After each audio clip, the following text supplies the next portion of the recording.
Alô Brasil, alô mundo, é um grande prazer mais uma vez estarmos aqui reunidos, um projeto da Academia Lair Ribeiro, para falarmos de um assunto extremamente importante, principalmente para os brasileiros. Estamos envolvidos através de uma mídia maciça com um problema que está gerando, de certa forma, até um certo medo na população, o tema febre amarela. E esse tema, a Academia Lair Ribeiro, os nossos parceiros, o Facebook, o canal do YouTube, tem recebido inúmeras perguntas para o Dr. Lair Ribeiro para abordar esse tema. E em uma reunião com o Dr. Lair Ribeiro, nós decidimos, então, acelerar o processo do Hangout e estamos agora iniciando, então, o nosso primeiro Hangout oficial de 2018, onde o tema é febre amarela. Então, fique conosco, nós agradecemos a sua audiência, aproveite esse momento para ligar para os seus parceiros, amigos, parentes, compartilhe o sinal que você está recebendo, porque hoje você vai ter uma aula magna sobre febre amarela.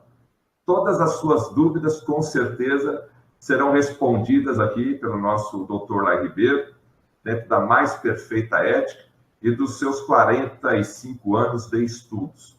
O Dr. Lair Ribeiro, mais uma vez, aproveitou todo esse tempo para atualizar as informações, os trabalhos científicos que envolvem com o tema da febre amarela. Mais uma vez, então, eu quero agradecer a presença de todos, fazer uma saudação especial aos canais que estão conosco, ao nosso amigo Ilmar, do canal lá de Minas Gerais, canal O Melhor Que Tá Tendo, ao Ricardo Grum, mais uma vez, muito obrigado, Ricardo Grum, do canal Minha Saúde e Curas Naturais, ao Júnior Alac, do canal Medicina e Saúde, ao Otávio e a Fernanda, lá do grupo Jolevi, um grande abraço a eles, nosso muito obrigado, ao Moisés, que é do Saúde e Bem-Estar, e ao João, lá do John BTV, também um canal que está conosco aqui ao vivo. Então, você que está em cada um desses canais, compartilhe, porque o tema de hoje é muito importante e vai ajudar o quê? A sua saúde.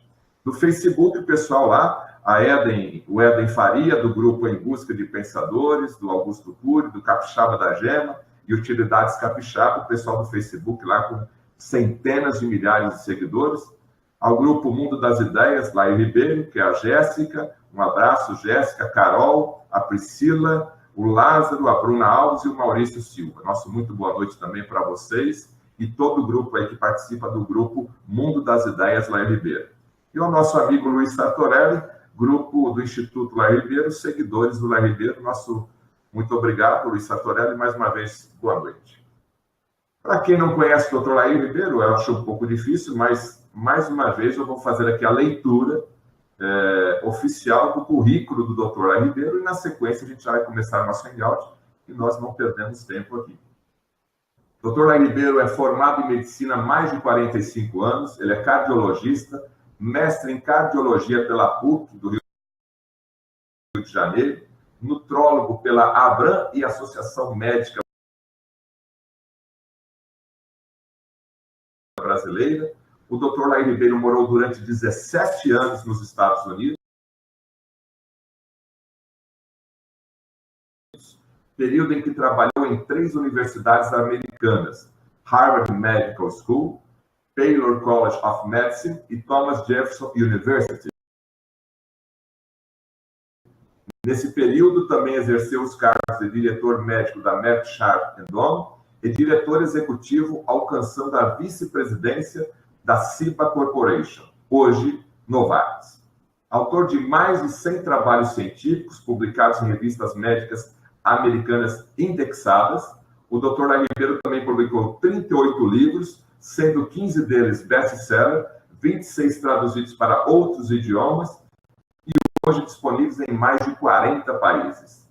Por mais de 20 anos proferiu palestras em diversas cidades brasileiras, vários países da América do Sul, América Central, América do Norte e Europa. Treinou mais de 4.000 médicos brasileiros na área de adequação nutricional e otimização da homeostase.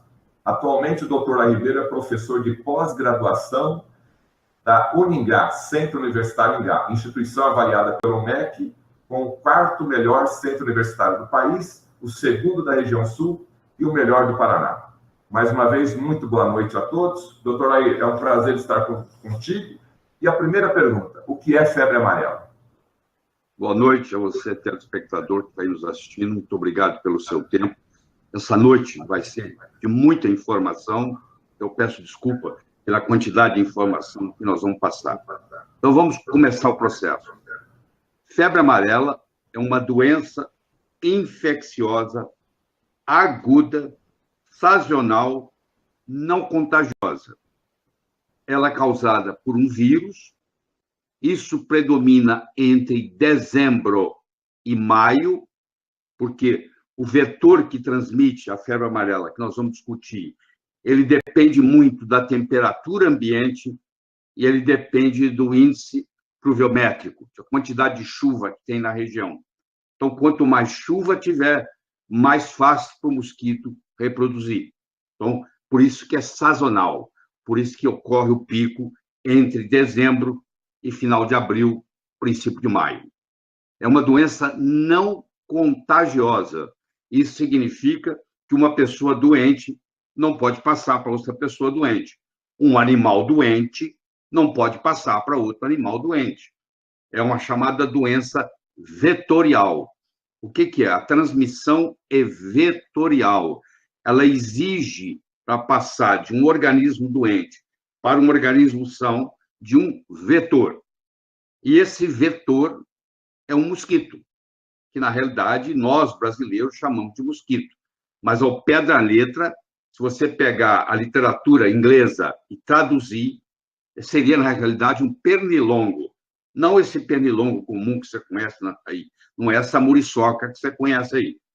Mas é um pernilongo. Então, foi traduzido como mosquito, todo mundo discute como mosquito, mas a palavra mosquito em inglês, que existe, traduzida para o português, significa pernilongo. Então, na realidade, seria um pernilongo. Mas, como todo mundo está chamando de mosquito, eu não vou ser o único não chamando. Então, eu vou continuar chamando de mosquito, que é esse vetor que transmite de um organismo são para um organismo sadio. Esse vetor, esse mosquito, ele tem características especiais que nós vamos discutir aí. Então, a primeira pergunta que vocês fizeram ficou aí respondido. É uma doença infecciosa, aguda, virótica, não contagiosa, sazonal. Vai de dezembro até princípio de maio. Por que é chamada de febre amarela? Ela é chamada de febre amarela porque, não todos os casos, mas alguns casos dela desenvolve com lesões hepatorrenais e na lesão do fígado causa uma icterícia, a pele fica amarela, os olhos ficam amarelos. Então, como isso aí tudo fica amarelo, tudo que se refere à febre amarela vai o nome amarelo, mesmo que até em latim, mas vai o nome amarelo. Então, quer dizer isso, que as mucosas ficam amarelas, que a pele fica amarela, que o branco do olho fica amarelo. Mas isso não acontece em todo mundo. Tem pessoa que nem sabe que teve febre amarela. Existe um tipo de... Existe um modo da febre amarela se apresentar que é assintomático. A pessoa nem sente nada. E nem sabe que teve febre amarela. Isso é muito importante você entender. Porque o que você vê na televisão, que tinha 80 casos, morreram 40, isso são os casos de fase maligna, que é 10% dos doentes chegam na fase maligna. 90% dos pacientes com febre amarela não chegam na fase maligna. Quando chega na fase maligna, onde você tem vômito com sangue, porque você tem hemorragia, onde você tem insuficiência renal, onde você precisa de transfusão, onde você tem icterícia, aí nesse período, é uma doença extremamente grave que pode levar à letalidade. A taxa de letalidade nessa fase é alta. Ela vai de 30% a 50%. Mas só 5% a 10% chegam nessa fase. Então, quando é apresentado na mídia, tem-se a impressão que a letalidade da febre amarela é em torno de 50%. Não é verdade. A letalidade da febre amarela global quer dizer, juntando tudo, fica entre 5% e 7,5%. Só que nós não temos uma bola de cristal para dizer quem vai correr tudo bem e tirar de letra ou quem vai para a fase maligna. Infelizmente, nós não temos isso, não temos essa bola de cristal. E você deve estar aí perguntando, por que uma pessoa é picada pelo mosquito, desenvolve febre amarela, tira de letra como se fosse uma gripe, e a outra pessoa desenvolve icterícia, desenvolve lesões cerebrais, desenvolve lesões hepáticas, desenvolve lesões renais. Isso depende de dois fatores. Depende da carga viral que o mosquito deixou na picada, que é a quantidade de vírus que ele deixa, que não é igual para cada picada. Se ele picou um, picou o outro, na quarta picada ele já tem menos, é igual um veneno de cobra. Então, ele não tem a mesma carga viral, isso é importante. E, claro, depende da robustez do sistema imune de quem recebeu a picada. Se eu sou um indivíduo extremamente saudável, não tomo nenhum remédio, não tenho nada, sou um atleta, e recebo uma carga viral pequena, é possível, é provável que eu vou tirar de letra. Se eu sou um indivíduo já comprometido e recebo uma carga viral alta e o meu sistema imune já está comprometido, a probabilidade de eu progredir para a fase maligna e desenvolver icterícia, etc., é muito grande. Então, são dois fatores que entram na jogada. O quanto de vírus você recebeu na picada e quanto que a resiliência, a robustez, a capacidade de defesa do seu organismo. Doutor, quais são os tipos de febre amarela, então? Isso é muito importante, você entender isso. Porque tem uma febre amarela que é silvestre e tem uma febre amarela que é urbana. Os vetores são diferentes. O mosquito que causa a febre amarela silvestre é diferente do mosquito que causa a febre amarela urbana. No Brasil, nós não estamos tendo nenhum surto de febre amarela urbana.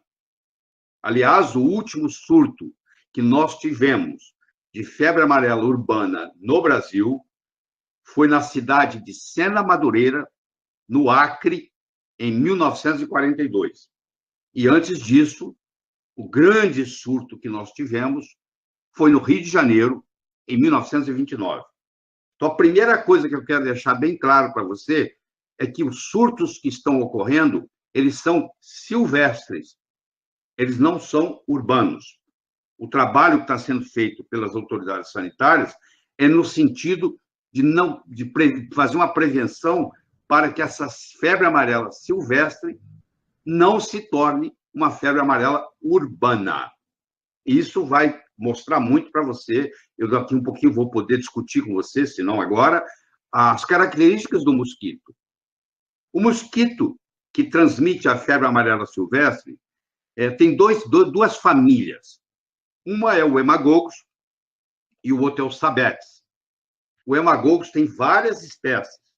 As que predominam no Brasil, principalmente, são a Leucocelenos, que é uma das espécies, e a outra espécie chama Giantinomis, que é o mais comum na Amazônia. Então, essas são as duas espécies.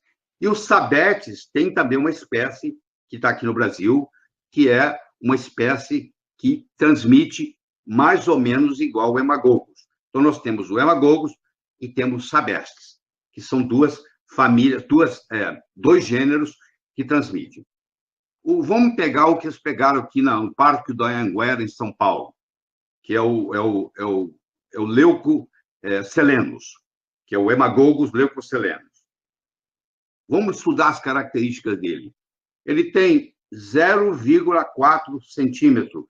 Ele tem menos de meio centímetro de ponta a ponta, contando tudo. Esse mosquito, ele vive na copa das árvores.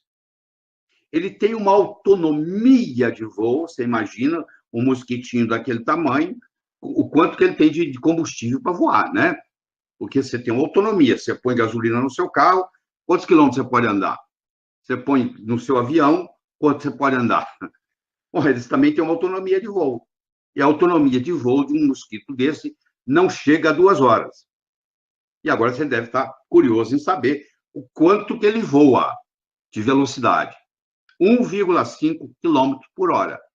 Então, um mosquito que sai da copa da árvore para passear, ele pode chegar no máximo a 3 quilômetros dali. Então, aí você já começa a ver que se você vive para mais de 3 quilômetros de uma mata, e se você não vai lá fazer trilha, e se você não vai lá pescar, se você não vai lá caçar, esse mosquito não vai sair lá da mata e chegar à sua casa. Esse risco não existe. Você tem que estar em volta de mata. Você tem que estar na beira da mata, 2, 3 quilômetros da superfície da mata, da periferia da mata. Isso é muito importante. Por outro lado, a febre amarela urbana, que não existe no Brasil desde 1942, em Sena Madureira, no Acre, ela já é, o vetor dela já é outro mosquito, que é o Aedes aegypti, que o brasileiro chama de Aedes aegypti. Também tá bom. Eu vou chamar de Aedes aegypti aqui, mas os dois nomes estão certos. Que é já o mesmo mosquito que da dengue, da zika e da chikungunya, e agora da febre amarela. Então, você vê que se você erradicar o Aedes aegypti, você mata 4 mosquitos com a paulada, 4 doenças com a paulada só. Olha, aí você começa a ver a importância. Essas doenças, a chikungunya, a zika, a dengue, trouxeram para o Brasil, no ano de 2016, mais de 2 milhões de pessoas, de habitantes, foram picadas por esse mosquito e tiveram doença. Mais de 2 milhões. E se você calcular a perda econômica que o Brasil teve no ano de 2016, é mais de 2 bilhões de reais. Então, esse Aedes aegypti, o Egipte, o nome você deve desconfiar de alguma coisa, veio do Egito. Esse mosquito foi colocado o nome, porque ele apareceu primeiro lá na África, apareceu lá no Egito, por isso que ele chama Aedes aegypti, que, aliás, foi descoberto aqui, foi ele que causa a febre amarela urbana, foi feita por um médico cubano, Carlos Juan Finlay. Em 1881 ele descobriu que era um mosquito. Em 1882 ele descobriu que era o Aedes aegypti, e ele então levou isso para os Estados Unidos, e lá nos Estados Unidos um major do Exército, o Major Walter Reed, se interessou pelo assunto, foi a Cuba várias vezes e acabou levando o crédito de que foi ele que tem esse conhecimento. Esse conhecimento começou pelo Carlos Juan Finlay. O Brasil tem um trabalho muito bonito nessa área. Os nossos sanitaristas, o Emílio Ribas, o Oswaldo Cruz, o Adolfo Lutz, o próprio Carlos Chagas, que fez muitos outros trabalhos, o Vital Brasil, todo esse pessoal, de uma forma direta ou indiretamente, trabalhou com esse processo. E a febre amarela urbana foi erradicada no Brasil. Nós temos hoje a febre amarela silvestre, que é trazida por um mosquito diferente do mosquito que traz a febre amarela urbana. Mas nós devemos vir mais perguntas aí, nós vamos responder. Então, quais são os principais sintomas da febre amarela? Como tudo começa? Bom, como eu disse, você pode ter uma febre amarela assintomática. Você não sente absolutamente nada, você não sabe que teve. Você só vai saber que teve se você fizer a sua sorologia e a sua imunoglobulina G e a imunoglobulina M vão estar aumentadas para esse vírus. Você pode ter, de repente, febre alta, é uma febre muito alta, acima de 40 graus, você tem calafrios, você tem dor muscular, e essa febre ela tem uma característica interessante, muito interessante, que ajuda nós médicos a fazer um diagnóstico diferencial. Porque quando você tem febre, o seu coração bate mais rápido, você tem uma taquicardia. Quando você tem uma febre amarela, você tem a febre mas o coração não bate mais rápido, igual numa outra situação. Você tem uma bradicardia relativa, porque o vírus também ataca o coração e ele lesa o chamado nódulo sinusal. Então, dá quase que uma bradicardia, ou seja, quando você tem um febrão, mas a sua batimento cardíaco não subiu junto, é quase patognomônico de que você está com febre amarela. Então, essa característica, do ponto de vista clínico, é muito interessante. Você tem a febre alta, mas não tem aquela taquicardia que você tem nas febres altas em geral. Para ser confirmado, então, tem que fazer exame de laboratório, doutor? Pois é, o vírus é assim, ele entra no seu corpo, ele vai para o seu sangue. O vírus, quando está no sangue, ele não é patógeno. O vírus, para causar dano, ele tem que entrar na célula. Enquanto ele está extracelular, ele não causa problema. Ele só causa problema quando ele entra na célula. Então, gastam-se em torno de 4 a 5 dias para ele entrar na célula. Então, nos primeiros 4, 5 dias, por isso que às vezes você não tem nada. Mas, nesse momento, os primeiros 2 dias sem sintoma em geral, e os primeiros 3 dias de sintoma, nesse período, o vírus ainda está circulando no sangue.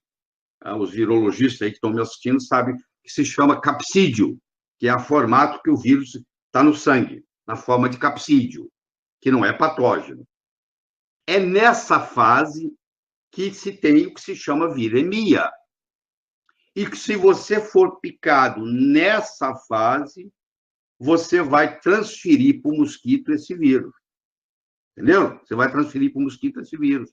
Se passaram-se 5, 6 dias, esse vírus agora não está no sangue mais. Esse vírus vai para os tecidos. Então, ele não está mais no sangue disponível. Mesmo que eu tenha febre amarela, se eu já passei da fase de viremia e um mosquito me picar, ele não vai levar nada, porque ele não vai encontrar o vírus no sangue. Ele vai encontrar o vírus já está dentro das células, dos tecidos. Entenderam? Doutor, uma pergunta bem interessante. Qual é o papel dos macacos em relação à febre amarela? Pois é, essa mortandade de macacos, isso vai dar pena, porque é a ignorância em ação. Primeiro que, mesmo se não existisse macaco, teria febre amarela silvestre. Porque o mosquito, que é um mosquito fêmea, o macho não tem nada a ver com isso. O aparelho bucal do macho não dá para chupar sangue. Ele vive de chupar coisa do caule das árvores, das folhas. É assim que ele se alimenta. A fêmea tem um aparelho bucal diferente, tá? Chama probóscide, nome esquisito, mas chama probóscide.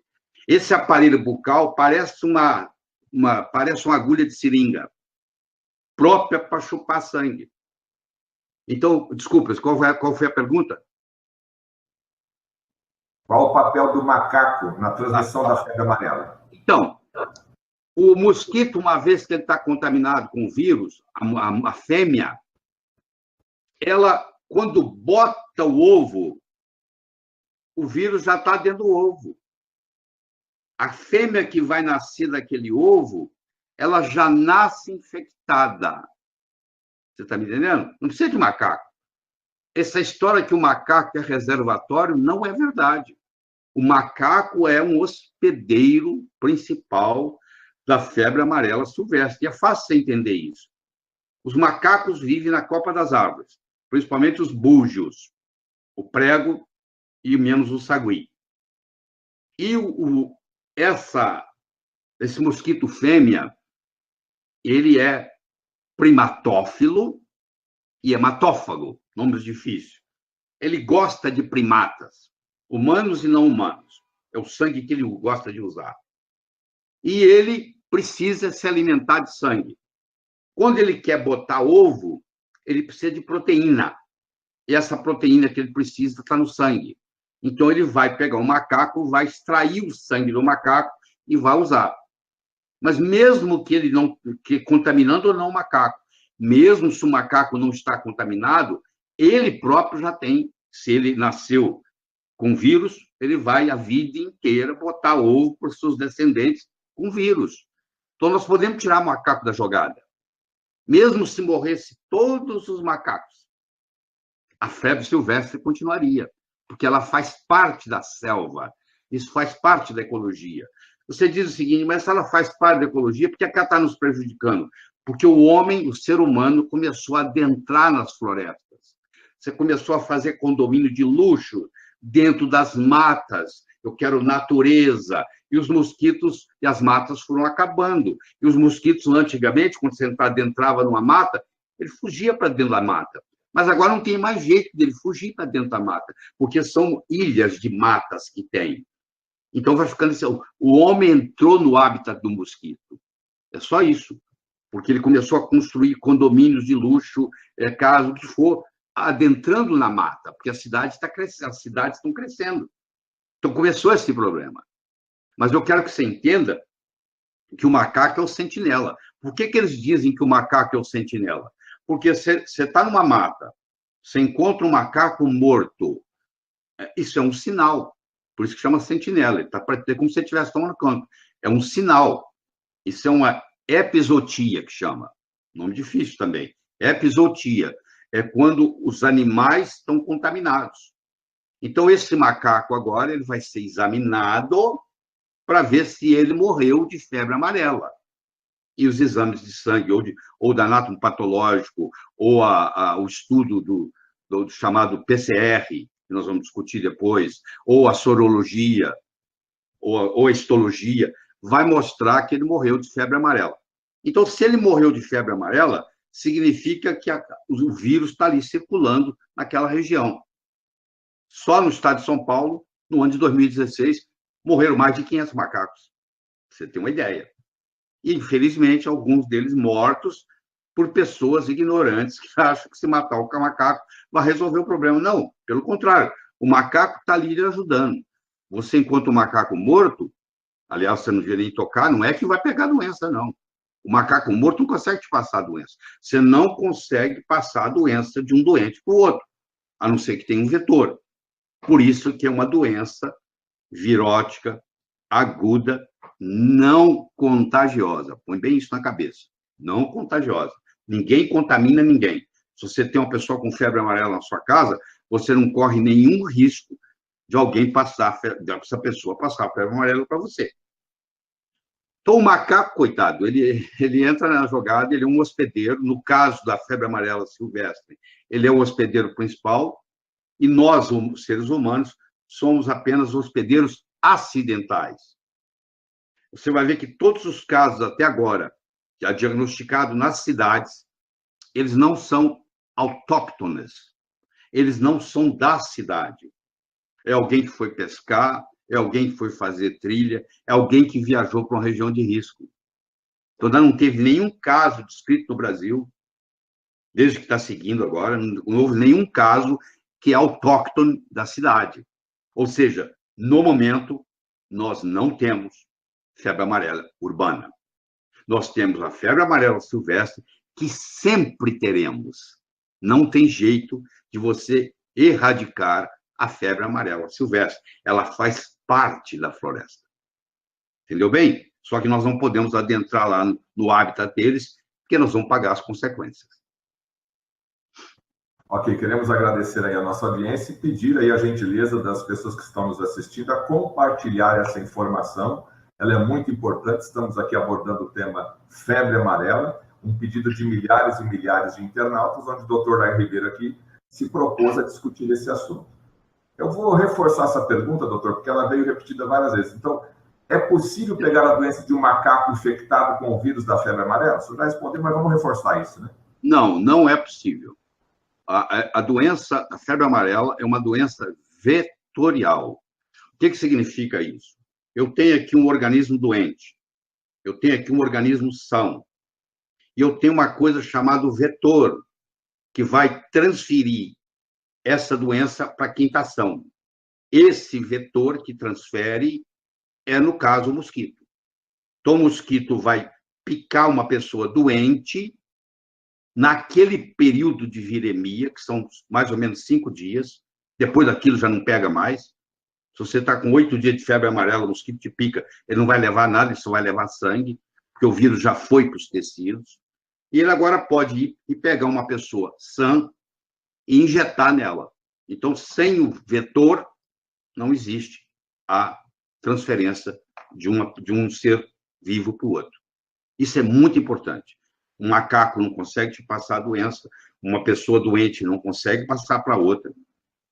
Entendeu? E nós temos no Brasil a febre amarela silvestre. Não precisa ficar apavorado. Se você não está em área de risco, você não corre nenhum risco de pegar a febre amarela. O mosquito, ele tem uma autonomia de voo de 2 horas, ele viaja numa velocidade de 1,5 km por hora, uma coisinha, e ele não vai sair lá da mata e ir lá para o bairro onde você mora. Ele nem chega lá. Então, isso você tem que ter na cabeça. Nós vamos discutir depois, deve vir as perguntas aí, se deve vacinar, se não deve vacinar, como é que é a história, mas isso você tem que saber. Se você vive em uma área de risco ou se você não vive numa área de risco. Isso é que você tem que perguntar. Eu não vou falar para você se você vai tomar a vacina ou deixar de tomar. Eu vou te explicar todo o mecanismo. E você vai tomar a sua decisão. Cada um vai tomar a sua decisão. Porque se você vê uma discussão na televisão, onde for, não vai ter uma unanimidade. Entendeu? Porque é um assunto complexo. E vai ter divergências de opiniões. Alguns infectologistas pensam de um jeito, outros pensam de outro. Algumas autoridades sanitárias pensam de um jeito, os infectologistas pensam de outro. Existe um debate. E você fica no meio desse debate, no meio dessa confusão. Eu espero que a gente possa esclarecer muitas dessas confusões aqui hoje à noite. Doutor Laíra, a próxima pergunta é: em que regiões do mundo a febre amarela está presente? A febre amarela, hoje, no mundo de hoje, ela é endêmica. Na América Central, um pedacinho da América Central, em muitos países da América do Sul e muitos países da África. Os outros lugares, elas foram erradicadas. E eu vou começar uma discussão aqui com você. Sem vacina. Hein? Em 1793, 144 anos antes do desenvolvimento da vacina da febre amarela, que foi em 1937, a cidade de Filadélfia teve um surto enorme de febre amarela. Foi erradicado, sem vacina. Em 1865, 72 anos antes do desenvolvimento da vacina, houve um surto enorme de febre amarela na cidade de Recife. Foi o primeiro surto urbano grande no Brasil, 1865, 72 anos antes do desenvolvimento da vacina. Em 1929, no Rio de Janeiro, houve um surto urbano de febre amarela, 8 anos antes do desenvolvimento da vacina. Agora você começa a pensar comigo. Se a Filadélfia, em 1793, se Recife, em 1865, se Rio de Janeiro, em 1929, erradicaram a febre amarela urbana sem o uso da vacina, o que eles fizeram? Eles trabalharam com vetor. Eu não tenho uma pessoa doente, eu não tenho uma pessoa saudável. Para ir do doente para o saudável, não é contagiosa, precisa de um vetor. Esse vetor, na cidade, se chama Aedes aegypti, ou Aedes aegypti, como muitos pronunciam. Esse é o vetor. Se eu não tiver esse vetor, eu não tenho doença. Ela não se propaga. E não é só isso, não. Como é esse vetor? Ele é o mesmo vetor da dengue, da zika, da chikungunya e da febre amarela. Se eu focar a minha abordagem no mosquito, vai sair muito mais barato e muito menos complicado do que eu ficar tentando vacinar todo mundo. Porque eu vou vacinar gente que está na área de risco e vou acabar vacinando gente que não está na área de risco. E nós vamos discutir aqui, se a vacina fosse uma coisa totalmente inócua, uma coisa que não desse complicação nenhuma, mesmo assim, ainda não valia a pena. Mas eu quero que você entenda que a vacina, ela é vírus vivo atenuado. Para formar o anticorpo contra esse vírus, eu preciso dar esse vírus atenuado.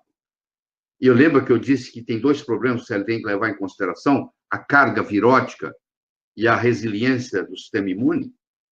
Ora, se eu dou uma carga virótica, a mesma, que eu acho um absurdo, tá? Se eu tenho um indivíduo de 140 quilos e eu tenho um bebê de 9 meses, eles vão receber a mesma carga. Não tem uma vacina para criança, uma vacina para adulto. É a mesma vacina. Você há de convir que um cara, você imagina um atleta com 120 quilos de músculo e uma criança com 9 meses no colo da mãe e recebe a mesma carga. Eu acho que você não precisa ser nenhum engenheiro brilhante da NASA para começar a perceber que é uma discrepância dar a mesma carga virótica para uma criança de 9 meses, um bebê de 9 meses, e para um indivíduo com 18 anos de idade, cheio de saúde e força. Para pensar. E isso eu quero fazer você pensar. Uma coisa eu posso lhe dizer: em nenhum lugar no mundo, até hoje, criou-se uma estratégia para vacinar todo mundo, para erradicar a febre amarela. A febre amarela foi erradicada no mundo inteiro sem a vacina. Agora, nós temos que discutir, e isso transcende a medicina, isso chama pensar de uma forma sistêmica, e eu sei que muitos de vocês que estão me assistindo aqui têm esse mesmo pensamento que eu tenho, porque é fácil colocar todo mundo, vamos vacinar, vamos vacinar, vamos vacinar. A empolgação da vacina, a pessoa não para pensar. Mas, peraí, primeiro que eu não vou conseguir vacinar todo mundo. Tem muita gente também assistindo aqui que vai dizer, eu não quero a vacina. Quer dizer, se eu tenho uma estratégia que para eu erradicar ou não deixar vir para a cidade, para o urbano, eu vou vacinar todo mundo, primeiro que pelo menos uns 30% vão dizer, não, eu não quero. Tem gente aí que pensa que a vacina é até coisa do diabo. Não quero. Você entendeu? Então, essa estratégia, o final dela não vai ser feliz. A história vai contar isso, nós vamos assistir. Mas a história é outra coisa. O que interessa é você. Você que tem que se educar com você mesmo, como é que acontece. O que eu vou te dar aqui são os componentes do pensamento para você chegar à sua conclusão. O que você vai fazer com você, o que você vai fazer com a sua família. Essa decisão é sua, ninguém tira ela de você. Certo? Porque não é uma vacina obrigatória. Então, você vai ter que decidir como é que faz. Próxima pergunta. Como é a classificação do vírus da febre amarela? Uma pergunta técnica. Bom, essa é uma pergunta técnica. O vírus da febre... Bom, primeiro eu tenho que falar para você o que é taxonomia, que é a classificação dos seres. A taxonomia começa assim, tem o reino, animal, vegetal, mineral, tem o filo, tem a classe, tem a ordem, tem a subordem, tem a família, tem o gênero e tem a espécie. O gênero desses mosquitos é um gênero que se chama...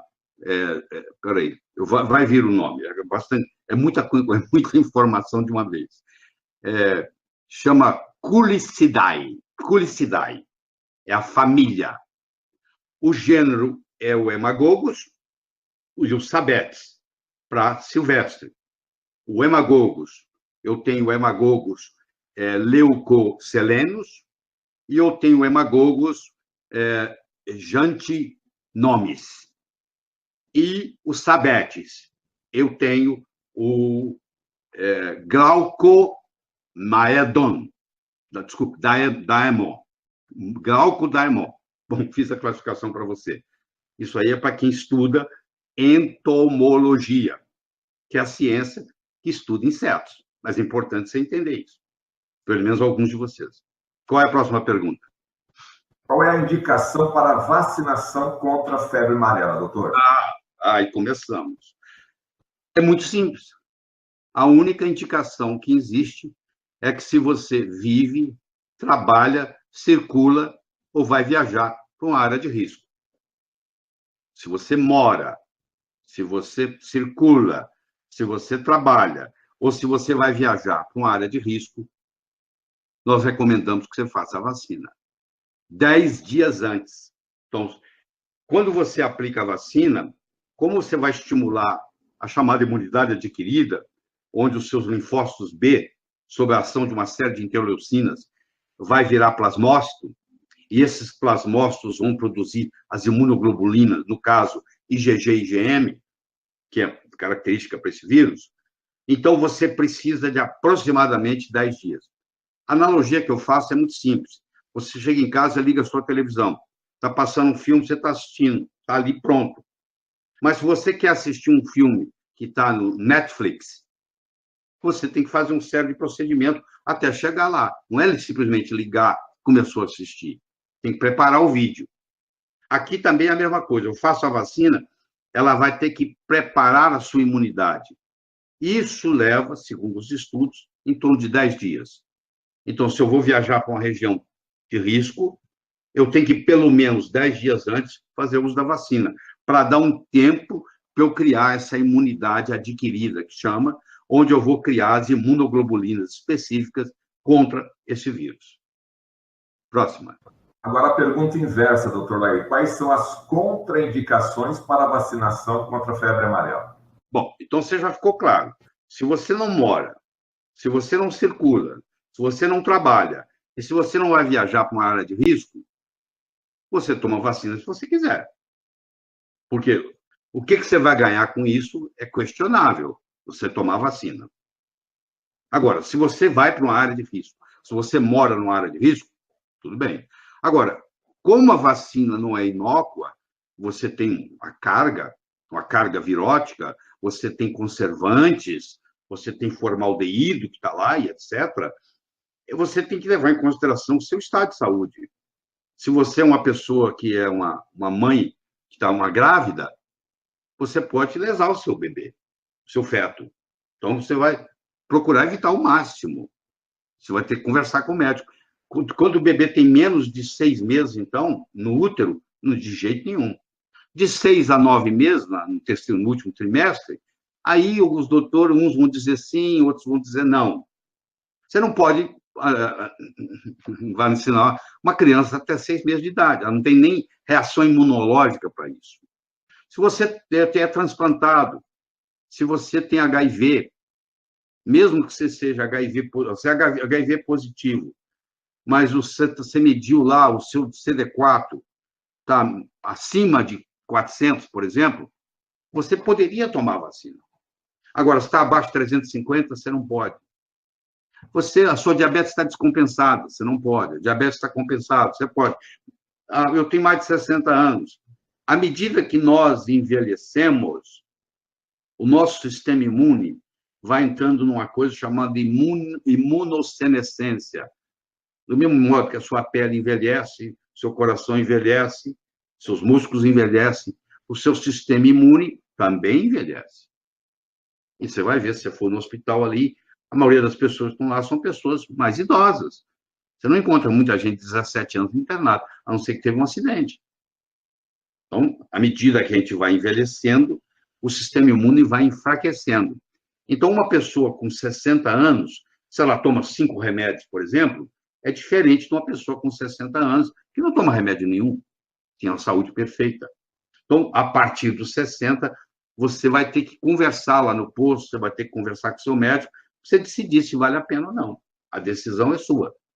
Mas você fala, eu moro na área de risco, eu trabalho em área de risco, eu circulo em área de risco, da minha casa para o meu trabalho eu passo por lá, eu vou viajar para uma área de risco.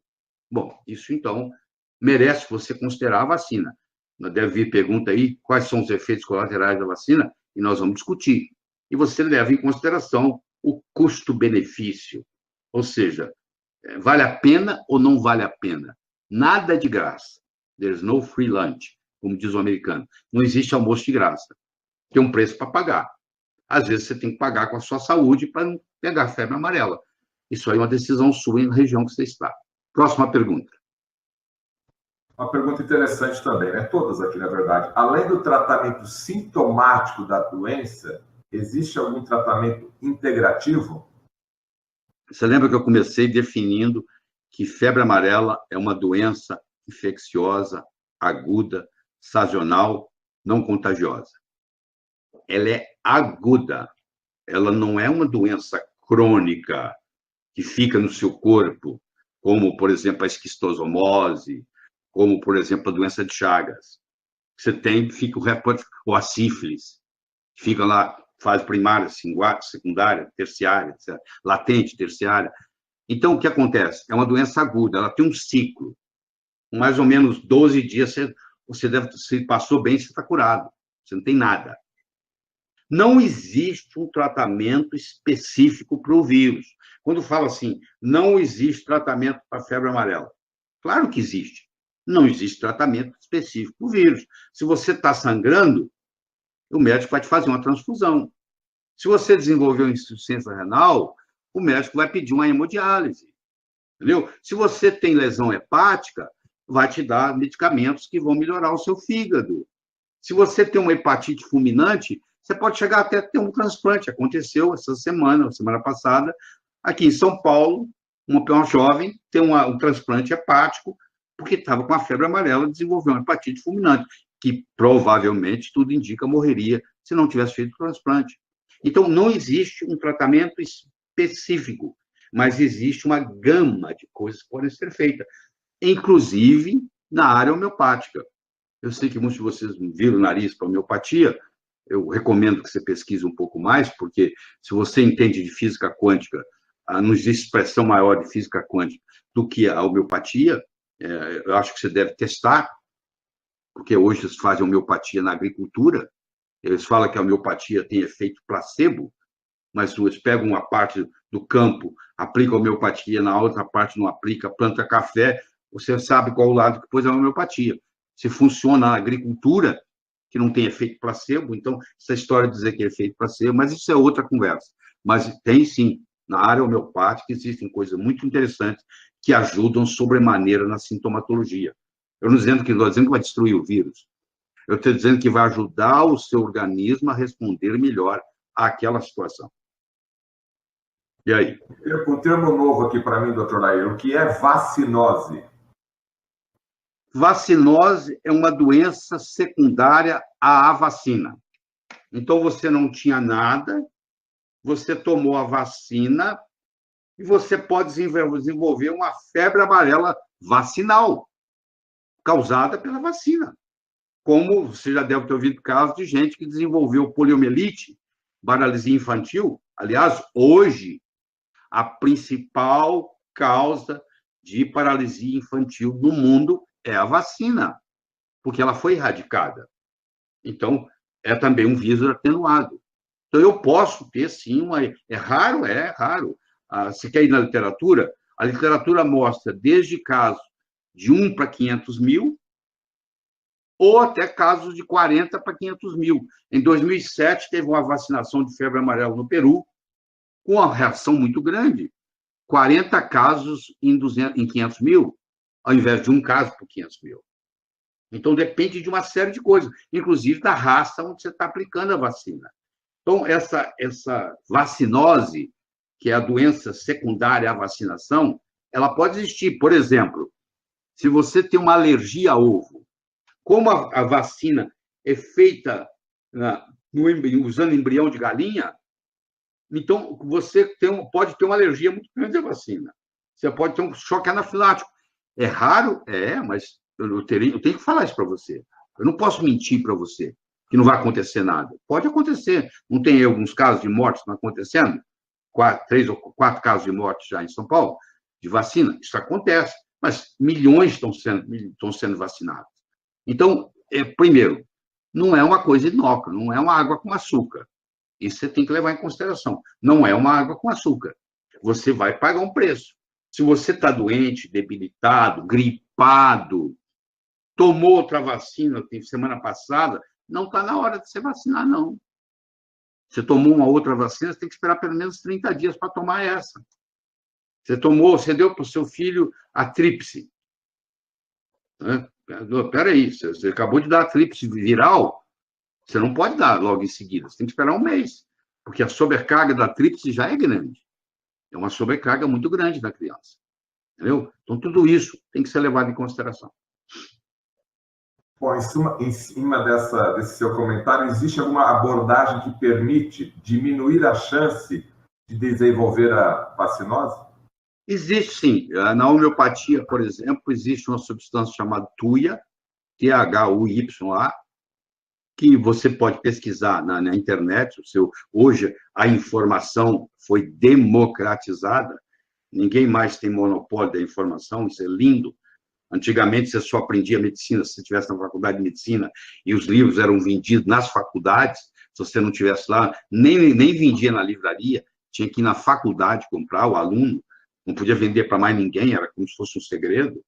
Hoje está democratizado, eu acho que a sua saúde, a responsabilidade é sua, então você vai e pesquisa, você vai ver lá assim, que tem abordagens homeopáticas que contribuem substancialmente, entendeu? Para isso aí. Eu sei que é difícil para muitos dos colegas que estão assistindo, porque esse tema da homeopatia não é ensinado na faculdade de medicina, então aquilo que não é ensinado para a gente acha que não existe. A maioria dos médicos, a gente congela o nosso conhecimento na época da faculdade, e lá na época da faculdade, quem deu aula já estava desatualizado, porque hoje na medicina, só no PubMed, nós temos mais de 22 milhões de artigos publicados. Hoje, só no PubMed, que hoje é uma plataforma pobre, comparada, por exemplo, com o Google Acadêmico, publica-se em torno de 500 mil novos artigos científicos por ano. Então, hoje, praticamente ninguém está atualizado em medicina. Você tem que ser humilde o suficiente para saber. Pode dizer, isso eu não sei, ensina. Porque, no final, o que interessa é resultado. O resto é conversa fiada. Então, se funcionou para você, use, porque está funcionando para você. Tá bom? E aí? Ok, queremos agradecer a nossa grande audiência. Estamos tendo alguns problemas, muita gente perguntando, muitas pessoas entrando nas salas. A gente pede a paciência de vocês, nós estamos aumentando aqui a nossa banda. Obrigado, então, mais uma vez pela audiência. Esse tema realmente está mexendo com o Brasil e grande parte dos brasileiros que vivem em outros países aí. Agora, uma pergunta bem popular, inclusive a mídia está divulgando muito, doutor Laí. Qual o papel dos repelentes na prevenção da febre amarela? Você tem que ser muito conservador para usar o repelente. Você não vai mandar seu filho para a escola com repelente, porque o repelente, os repelentes que tem aí, é a icaridina, que é o principal ingrediente do repelente. Chama icaridina. Então, isso aí também é uma substância não conhecida pelo corpo. Ela tem uma ação de 13 horas. Então, você vai numa praia, você vai numa mata, você vai numa trilha, você vai pescar, e você não está vacinado, se você passa você deve usar roupa que cobre a maior parte, de preferência até com luva, mas você vai ter o rosto, você tem chapéu, tudo o que sobrou, aí você passa um repelente. Eu não estou te recomendando você passar repelente na criança que vai para a escola todo dia. Tem alguma coisa errada. Porque esse próprio repelente, todo dia, vai dar prejuízo. Não vai valer a pena. Vai atrapalhar o desenvolvimento da criança. Existem certos repelentes que são naturais. Por exemplo, baseado na citronela, ou uma combinação de citronela com outros agentes. O prejuízo já é menor. Mas eu diria o seguinte, você vai 2 vezes por mês à praia. Você usar a icaridina, eu não vejo como problema você fazer isso. Agora, você fala comigo, você vai usar icaridina, spray, todos os dias, eu vou dizer, no água mole, em pedra dura, tanto bate até que fura. Uma hora, essa criança vai ter problema. Entendeu? Então, você tem que usar o repelente na hora apropriada, no momento apropriado, de uma forma inteligente. Tá bom? Qual é a duração da validade da vacina? Pois é, aí tem uma história muito grande para contar, porque antigamente você vacinava, o que se chama dose padrão ou plena, e 10 anos depois você fazia o reforço. Em 2014, a Organização Mundial de Saúde decretou que não precisava mais fazer o reforço, que você só precisava fazer uma dose padrão.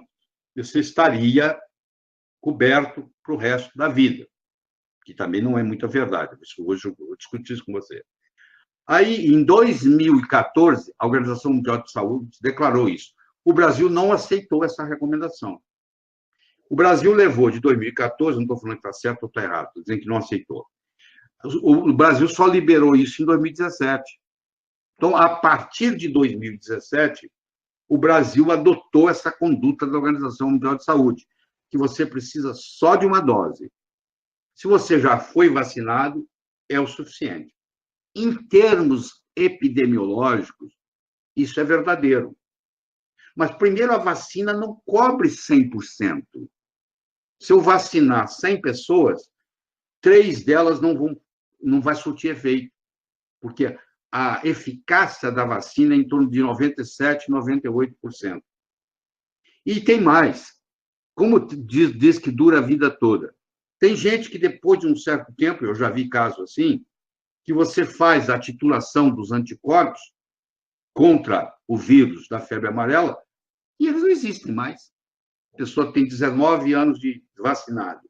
Ele faz um exame de sangue, isso você pode fazer. Como é que você sabe se você vacinou há 20 anos atrás e que você está imunizado?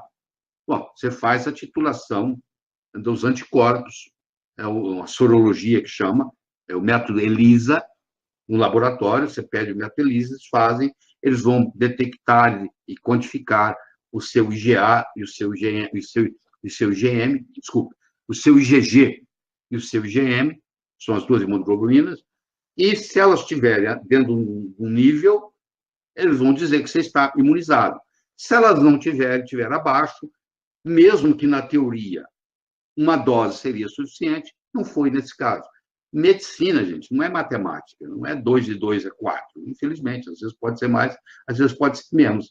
Então, isso acontece, às vezes, de uma pessoa vacinada pegar febre amarela.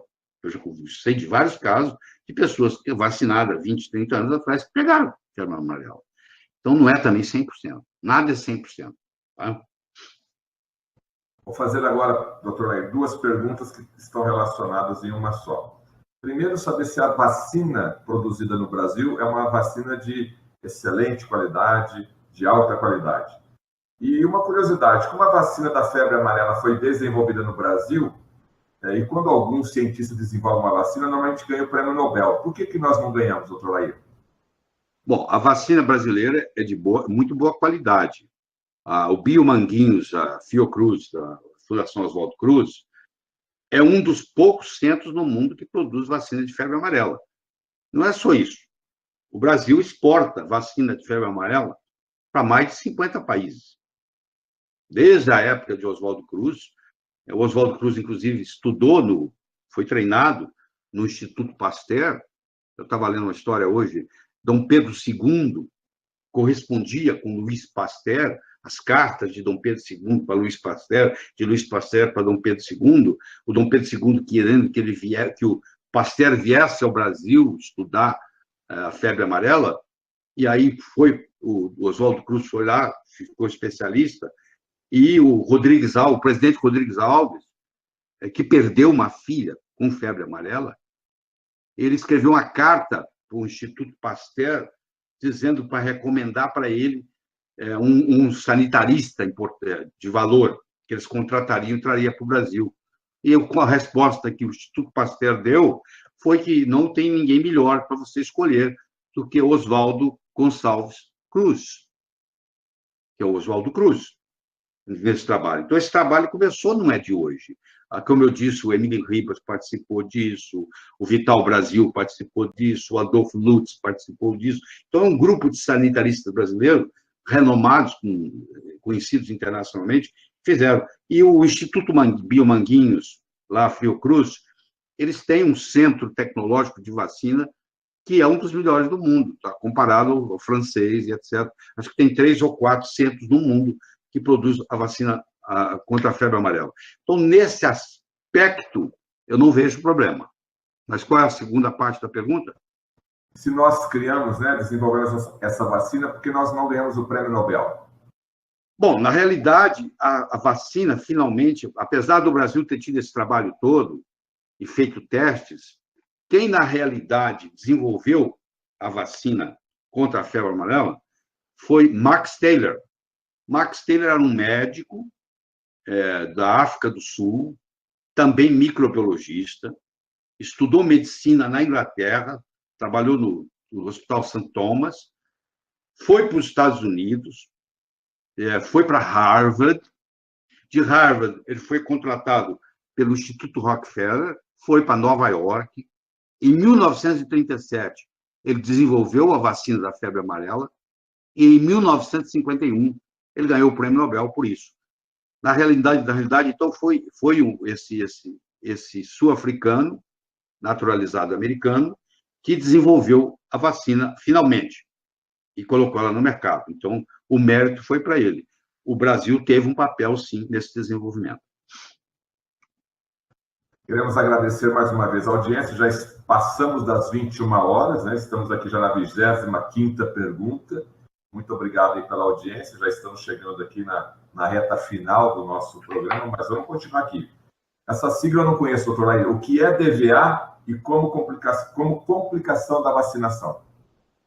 DVA é doença viscerotrópica aguda. Você pode ter doença neurotrópica aguda também, que é uma reação, como uma febre amarela vacinal, que pode atacar o sistema nervoso central e periférico, ou pode atacar o fígado e os rins. Quando ataca o fígado e os rins, o que acontece? O fígado sofre uma destruição parcial, mas sofre. Como todas as proteínas para fazer coagular o sangue são hepáticas, quando esse fígado está funcionando mal, ele diminui a produção dessas proteínas. Então, você começa a ter hemorragias. Então, por isso que na suspeita de febre amarela, você não pode usar aspirina. Aliás, você não pode usar na dengue também, porque a dengue hemorrágica também é o mesmo problema. Por que você não pode? Cuidado com alguns anti-inflamatórios, que também tem uma ação antiplaquetária, que também complica. Então, quando o fígado está comprometido, ele passa a não produzir as proteínas necessárias para o processo de coagulação, e uma das causas de morte é hemorragia. Por isso que, quando o paciente está mal, ele tem que estar internado, porque uma transfusão de sangue, por exemplo, pode salvá-lo. Uma diálise, uma hemodiálise pode salvá-lo. Entendeu? Porque o rim parou de funcionar. Tratar a coagulabilidade, a hipercoagulabilidade dele, pode ser uma salvação. Então, tudo isso tem que ser levado em consideração. Um outro termo interessante, o que são arboviroses? Não é que vem de árvore, não, tá? Arboviroses são doenças causadas por arbovírus. Arbovírus não quer dizer que vem de árvore, não.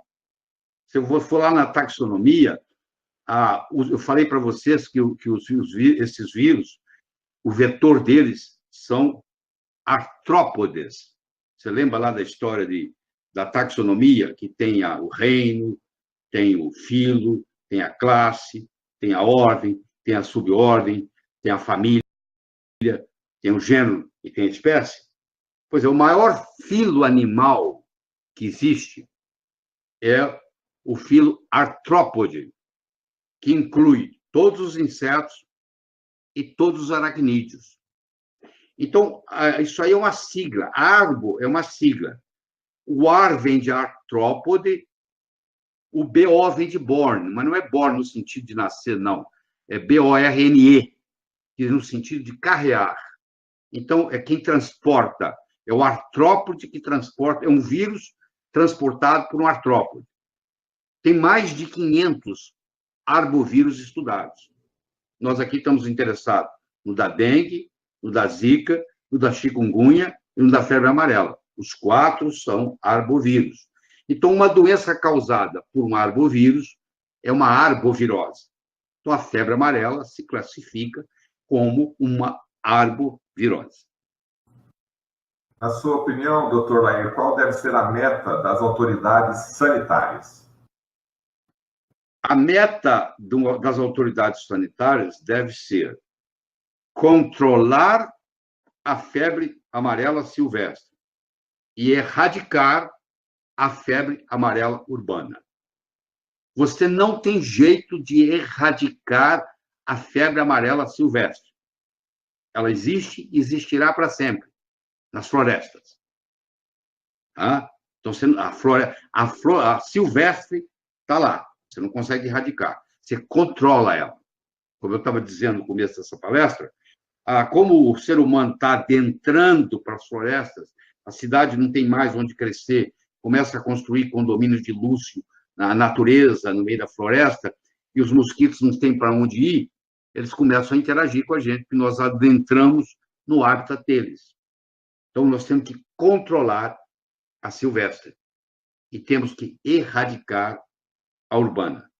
O Brasil não tem febre amarela urbana desde 1942, onde ocorreu na cidade de Sena Madureira, no Acre. E antes disso, 1929, no Rio de Janeiro. E antes disso, 1865, em Recife. Outras cidades têm também. Por volta de 1900, tinha uma em Santos, por exemplo, também teve uma crise de febre, como teve a febre da peste bubônica em Santos, teve também o surto da febre amarela urbana. No momento, põe isso na cabeça, nós não temos febre amarela urbana. Esse trabalho todo que está sendo feito, eu acho que com muito boa intenção, de tentar vacinar todo mundo, para que a febre amarela silvestre não vire febre amarela urbana, porque a febre amarela silvestre é feita pelo hemagogos e pelo sabeste, e a febre amarela urbana é pelo Aedes aegypti, são vetores diferentes, e como você sabe que o Aedes aegypti causa as outras também, a dengue, a chikungunya, a zika, na minha opinião, essa é a minha opinião, não é opinião médica, não, é opinião de raciocínio sistêmico, é de que quem tem que ser atacado é o vetor. Como foi todas as situações onde erradicaram a febre amarela urbana no mundo, que começou 144 anos antes da vacina, e erradicou sem vacina. E New Orleans, radicou sem vacina. Recife, radicou sem vacina. Rio de Janeiro, radicou sem vacina. Isso já urbana instalada. Já urbana instalada. Aqui nem se instalou urbana ainda. Eu acho que essa perspectiva de vacinar todo mundo é muita imaginação, para o meu gosto. Porque, primeiro, que isso não vai ser conseguido. Porque tem o cara... Quem é que vai obrigar você a vacinar se você não quer vacinar? Como é que você vai vacinar a população toda? Você não consegue. Muita gente fala, eu não quero, pô. Eu não estou em área de risco, a vacina tem algumas consequências. De todas as vacinas que eu conheço, ela é uma das melhores, tá bom? Menos ruim. É uma das melhores, de todas que eu conheço. Hoje, nos Estados Unidos, você vai ficar abismado do que eu vou falar, um indivíduo que nasceu nos Estados Unidos até os 18 anos de idade, ele recebe 52 vacinações e 176 antígenos. Ele é vacinado 52 vezes e recebe 176 antígenos diferentes. Eu acho que depois de tudo isso, não tem jeito de ser saudável o resto da vida. Você recebia uma vacina, já era demais. Você imagina você receber 52 injeções. E tem injeção que é tríplice, tem 23. Vai dar um total de 176 vacinas. Entendeu? Isso é um problema muito sério. É fácil colocar para vacinar, mas eu quero ver as consequências. A longo prazo, não é amanhã, não. Vai acontecer daqui 20 anos com essa pessoa. E esse é um estudo muito complicado para ser feito. Eu sei que no Brasil tem infectologista que é a favor de vacinar todo mundo, e tem muito infectologista aí que está muito bravo, porque isso não é o caminho. Entendeu? Porque, como nunca foi, é como se estivesse querendo reinventar a roda. Pô. Hoje, reinventar a roda. Ninguém nunca fez isso, é caro. Esse dinheiro que está sendo gasto em vacinar todo mundo, esse problema todo, se você pegasse esse dinheiro, essa inteligência, e usasse em acabar com a Aedes aegypti na cidade, gastaria menos e resolveria o problema. que foi resolvida até hoje em todo lugar. Por que não seria aqui, que nem tem febre amarela urbana ainda? E ninguém sabe se vai ter. É uma pergunta aqui que eu acho que vai atender à necessidade de várias pessoas. Uma pessoa foi vacinada há mais de 15 anos. Como que ela pode confirmar se a sua imunidade ainda está presente contra a febre amarela? Porque atualmente ela toma óleo de alho, óleo de coco e geleia real. Isso ajuda a prevenir? Aumenta a imunidade? Ajudar, ajuda. Agora, eu não sei o quanto que ajuda. Claro que existem muitas substâncias naturais que são estimulantes do sistema imune. Você citou aí o alho, é um deles. Isso tem trabalho científico publicado. Eu não sei se é o suficiente. No caso dela, teoricamente, ela devia de estar imunizada, porque já que uma dose plena e não fracionada, como nós temos hoje, porque o que aconteceu foi o seguinte, no sentido de atender a população toda, eu acho que o Instituto Biomanguinhos, o Biomanguinhos Fiocruz, eles produzem em torno de 50 milhões de vacinas por ano. 50 podendo chegar a 70 milhões. Mas eles também exportam. Eles exportam para mais de 50 países. Então, eles não teriam capacidade, a curto prazo, de prover vacina para todo mundo. Então, há alguns anos já vem sendo estudado a vacina fracionada, que é o seguinte, ao invés de você dar a dose plena, a dose padrão, a dose integral, você pega essa dose e divide em 5. Você dá um quinto dessa dose. Ao invés de dar 0,5 ml, você dá 0,1 ml. E o Brasil vem fazendo estudos sobre isso e mostrou que, de 8 anos, um grupo específico de pessoas, que 8 anos depois de receber a dose fracionada, ainda existe imunidade contra a febre amarela. Isso foi comprovado na clínica em 2016, na República Democrática do Congo. Deixa eu falar um pouquinho de geografia aqui. Não é República do Congo, não, tá? República do Congo é outro país. Existe República do Congo e República Democrática do Congo. Não é a mesma coisa. Então, o estudo não foi feito na República do Congo. O estudo foi feito na República Democrática do Congo.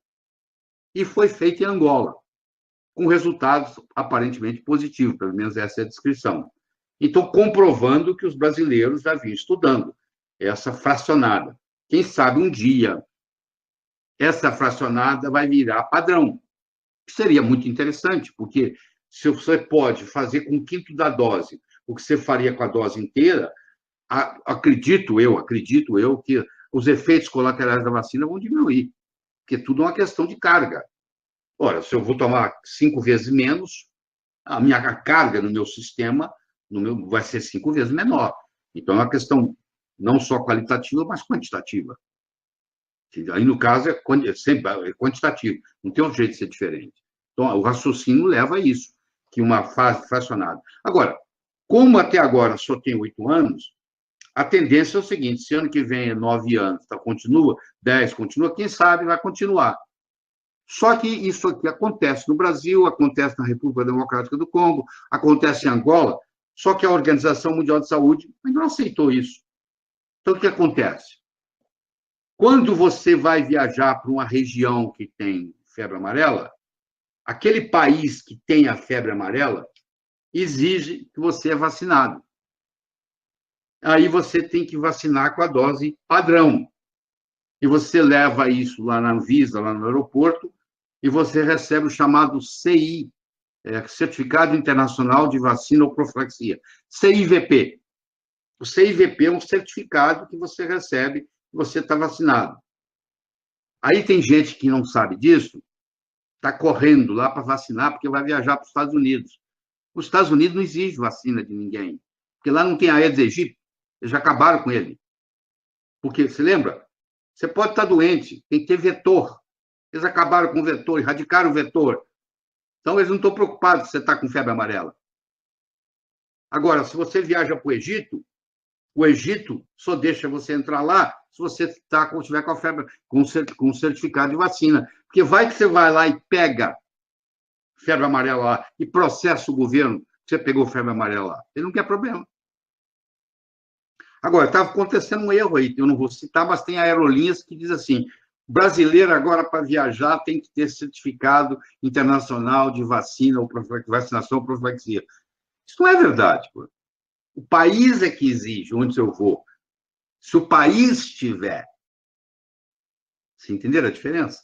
Mas, infelizmente, o erro já está disseminado aí e já tem aerolínea exigindo que para você viajar para os Estados Unidos, agora você precisa.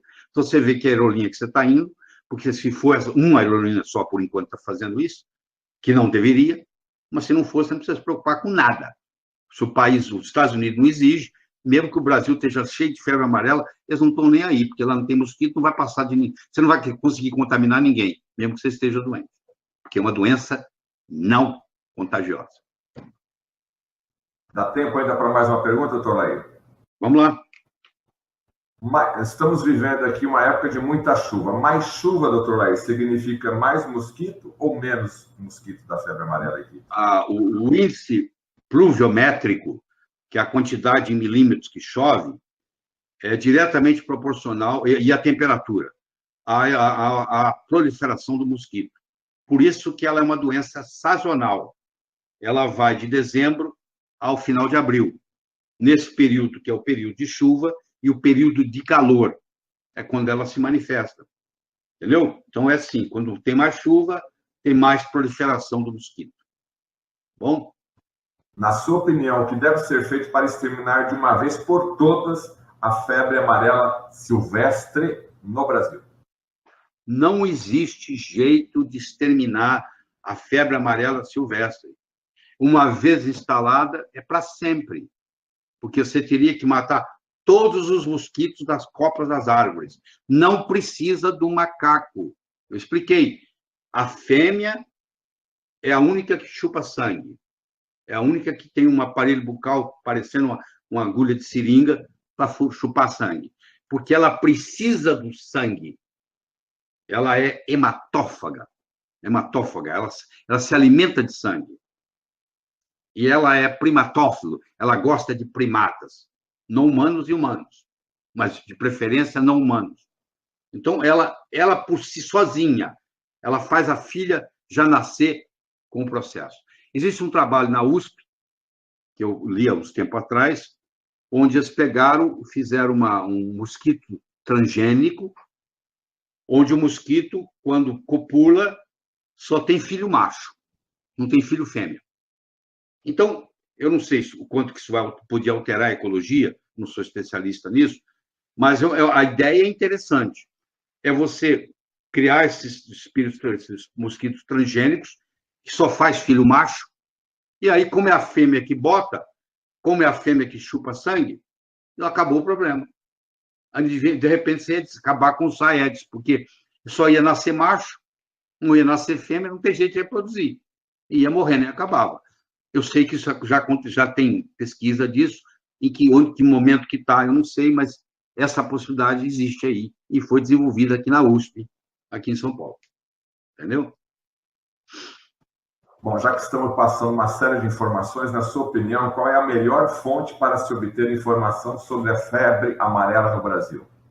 Você tem que procurar as autoridades sanitárias, você tem que entrar no site do Ministério da Saúde, você tem que entrar no site da Prefeitura de São Paulo, acho que chama Covisa. Essa informação que você tem que pegar. Não é essa informação de fake news que sai aí na internet. Hoje, o que tem mais na internet é fake news. É a pessoa que não tem conhecimento de nada e começa a falar bobagem, e você tem isso como verdadeiro. Então, toma cuidado com isso, porque essas notícias te apavoram à toa. Pô. Você vai no site dos órgãos competentes, as autoridades sanitárias no Brasil funcionam muito bem, entendeu? O site do Ministério da Saúde é muito bom, dá toda a informação lá. Você quer saber lá, eu moro no município tal, tem área de risco ou não é? Você vai lá, você olha na lista lá, não está aqui, não é de área de risco, está aqui, é área de risco. Está à disposição de você. Não precisa perguntar para ninguém. É só entrar no site do Ministério da Saúde, entrar na Covisa. Entendeu? A próxima pergunta, doutor Lair. A febre amarela na fase tóxica pode se confundir com leptospirose? pode se confundir com leptospirose. Leptospirose não é uma doença causada por vírus.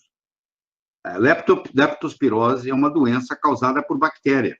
É a Leptospira interrogans, que vem de urina de animais, principalmente o rato.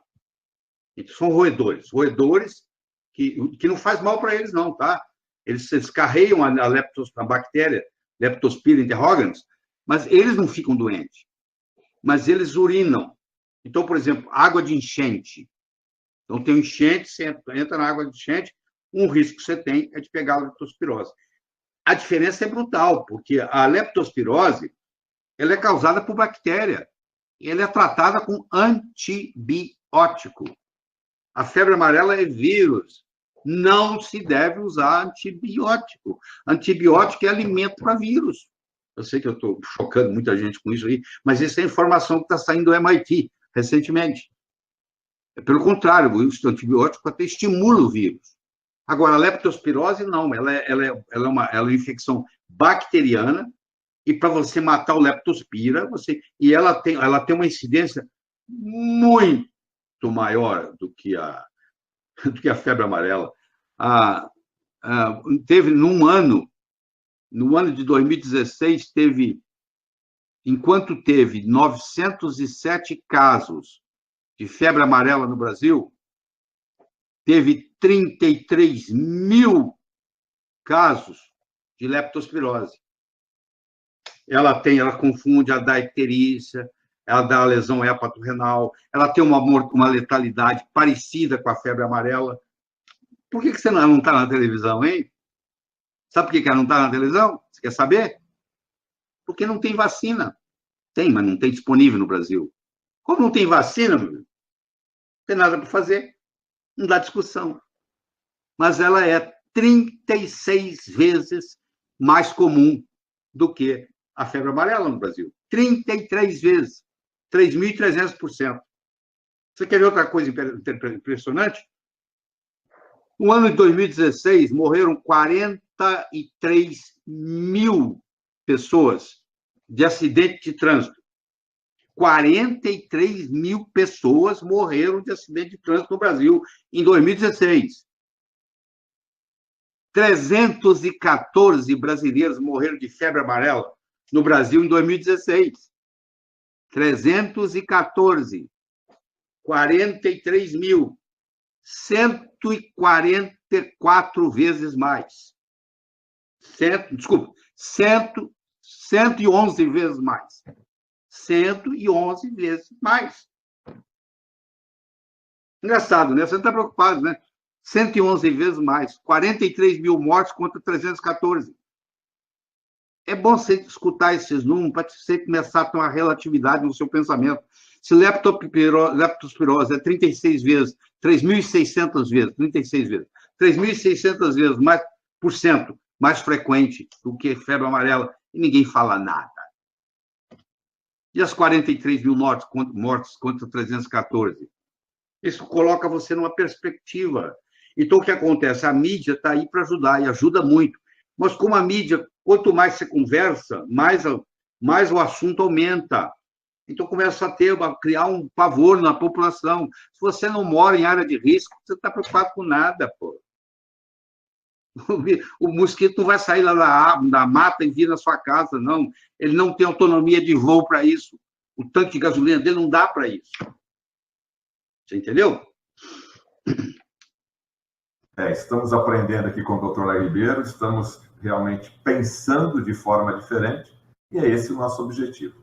E você que tem alguma dúvida, procure o seu médico da sua confiança para você esclarecer toda e qualquer dúvida relacionada à sua saúde. O profissional competente é o médico.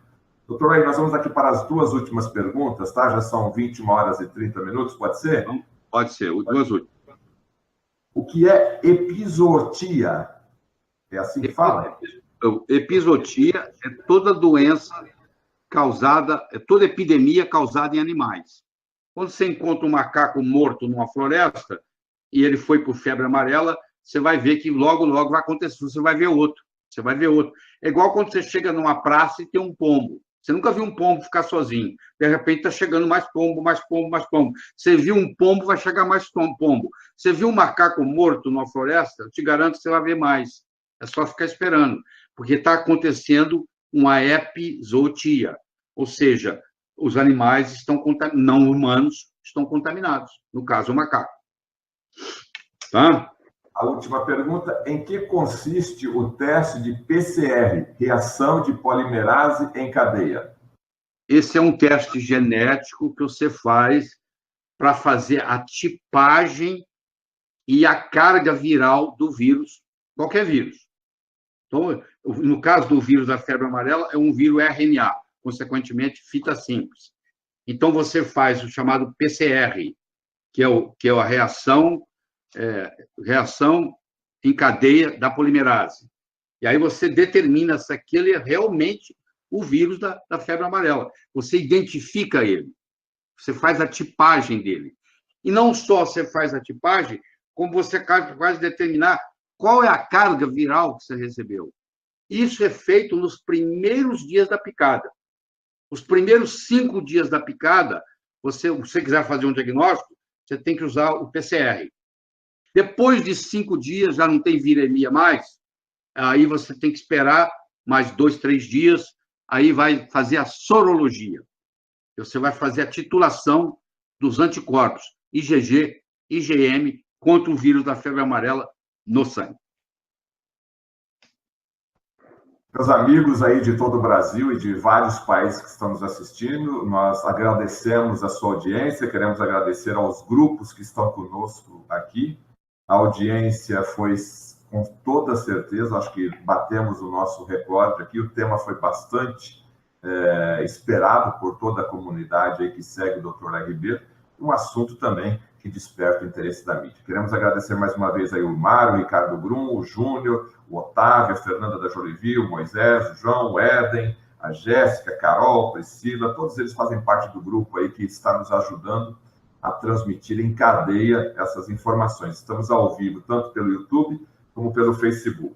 O Lázaro, a Bruna, o Maurício e ao senhor Luiz Sartorelli, mais uma vez, o meu muito obrigado em nome da Academia Lai Ribeiro. Doutor Lair, as suas considerações finais, e lembrando que logo depois do Carnaval nós teremos um novo hangout com o Dr. Lai Ribeiro. Fique atento aí nas redes sociais, vamos divulgar isso com sempre a presteza que nós fazemos, mas logo depois do Carnaval. As suas considerações, Dr. Lair? Tá bom. Eu gostaria de tirar o meu chapéu de médico e colocar o meu chapéu de pensador sistêmico. Eu acho que é muito importante você fazer a sua decisão própria. Nós, médicos, aprendemos 6 anos a ser muito reducionistas. O nosso pensamento ele é muito reducionista para chegar num diagnóstico e num tratamento. Nós queremos um protocolo. Me dá um protocolo, me dá um protocolo. Essa situação epidemiológica da febre amarela exige um outro tipo de pensamento. Então, eu gostaria de fazer a distinção entre a palavra eficiência e a palavra eficácia. Eficiência significa fazer bem feito. Eficácia significa fazer o que precisa ser feito. Não adianta eu fazer bem feito aquilo que não precisa ser feito. Então, eu posso fazer uma vacinação em massa muito boa. Mas será que precisa? Será que era esse? Isso é que estou questionando. Eu não estou aqui para falar mal de ninguém. Eu estou aqui como livre pensador, questionando essa abordagem, que eu acho que você também tem o direito de pensar e falar sim ou não, concordar, discordar. Mas será que toda essa tentativa de vacinar a população, no final, no frigir dos ovos, vai resolver alguma coisa? Por que a gente não pega esse esforço todo e canaliza ele para o vetor, como aconteceu no mundo, 1793 na Filadélfia, 1685 em Recife, 1929 no Rio de Janeiro? Tudo sem vacina, pô. Por que agora nós nem temos a febre amarela urbana? Nem temos. Só temos a silvestre. E temos que fazer uma vacinação em massa. Eu não consigo entender isso. Eu acho que se você está numa área de risco, você tem que levar em consideração os prós e contras E você tem que decidir se você vai fazer a vacinação ou não. Porque a vacina brasileira é uma vacina de boa qualidade, mas é uma vacina. Ela tem os seus efeitos colaterais, como toda vacina tem. Então, se você se sente saudável o suficiente, você vai lá e toma. Agora, se você não mora, não trabalha, não circula e não vai viajar para a área de risco silvestre, eu te garanto que o mosquito não vem te visitar na sua casa. Tá bom? Então, você tem que levar em consideração se vale a pena. Essa decisão é sua, é uma decisão muito importante, porque isso compromete você e toda a sua família. O que você vai fazer com o seu lar, com os seus filhos, com os seus netos, o que for. Você tem que levar isso em consideração. Nós procuramos, nessa conversa aqui, te dar informações as mais variadas possível. Você viu que aqui eu fui completo. Eu discuti sobre o mosquito, eu discuti sobre a vacinação, eu discuti contra a contraindicação, eu discuti sobre a doença, sobre a epidemiologia, sobre a erradicação. Nós fizemos um trabalho completo. Eu acho que você deveria assistir isso de novo, já que isso vai subir para o YouTube, você assistir isso de novo e pensar para você mesmo, qual a decisão que eu vou tomar. Tá bom? Seja qual for, que seja melhor para você. Tá bom? Até a próxima. Queremos agradecer essa grande audiência, mais uma vez, por nosso muito obrigado, e vamos seguir o conselho do Dr. Lai Ribeiro, que é muito interessante mesmo. Compartilhe esse vídeo, assista novamente, inclusive passe para seus amigos, inclusive para familiares, assista em família e você tome a sua melhor decisão. E se você tiver dúvida, procure o seu médico de sua confiança. Muito obrigado mais uma vez e até o nosso próximo hangout. Um abraço.